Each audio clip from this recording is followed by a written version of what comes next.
Assalamualaikum warahmatullahi wabarakatuh.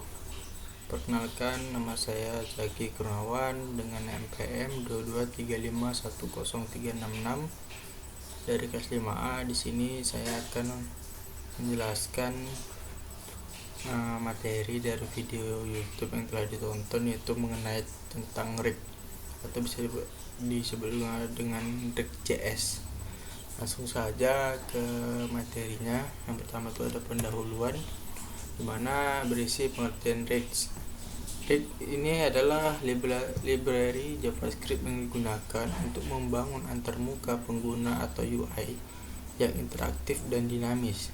Rig sangat populer dan banyak digunakan dalam pengembangan aplikasi web modern karena kemampuannya dalam membuat aplikasi yang responsif, efisien, dan mudah dikelola. Kemudian itu apa sih itu Rig? Rig itu yaitu library JavaScript yang fokus pada pembuatan komponen UI yang dapat digunakan kembali.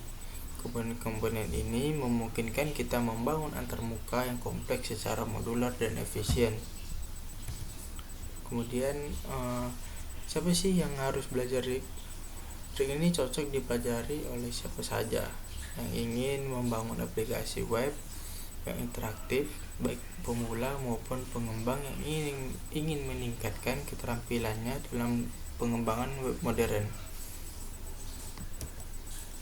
Kemudian adapun keuntungan menggunakan Rig, yang pertama itu ada reusable komponen, di mana Rig menggunakan komponen yang didapat digunakan kembali, memudahkan pengembangan UI yang besar dan kompleks.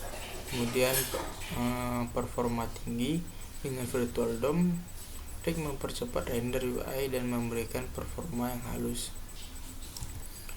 Dan yang ketiga yaitu dukungan komunitas, di mana Rig didukung oleh komunitas yang besar, menyediakan banyak sumber daya seperti tutorial dan dokumentasi. Selanjutnya ada komponen dalam Rig. Komponen dalam blok bangunan dasar dari aplikasi Rig. Mereka adalah unit kode independen yang bisa digunakan kembali dan dikombinasikan untuk membentuk antarmuka yang lebih besar. Kemudian ada dua jenis komponen dalam Rig. Yang pertama itu ada function komponen. Komponen yang sederhana ditulis sebagai fungsi JavaScript yang mengembalikan elemen Rig. Contohnya itu dalam codingnya kita membuatnya function, misalnya nama hello dengan komponen props. Kemudian kita buat return h1 hello. Kemudian buat juga props titik name.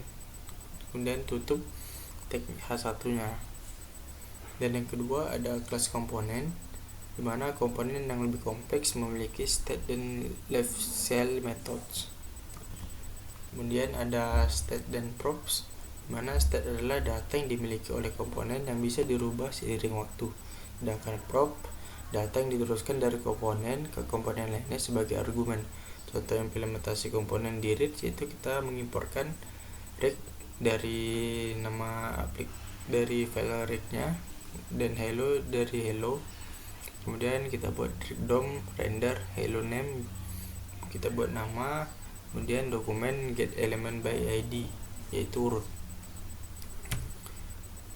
Nah, kesimpulannya adalah Rig adalah library JavaScript yang fleksibel dan kuat untuk membangun antarmuka web dengan komponen yang reusable, performa tinggi, dan dokumen komunitas yang luas. Rig telah menjadi pilihan utama dalam pengembangan aplikasi web modern. Nah, itulah materi yang saya dapatkan pada video yang saya tonton mengenai Rig.js. Cukup sekian yang dapat saya sampaikan. Jika ada yang kekurangan dan salah kata, saya mohon maaf. Assalamualaikum warahmatullahi wabarakatuh.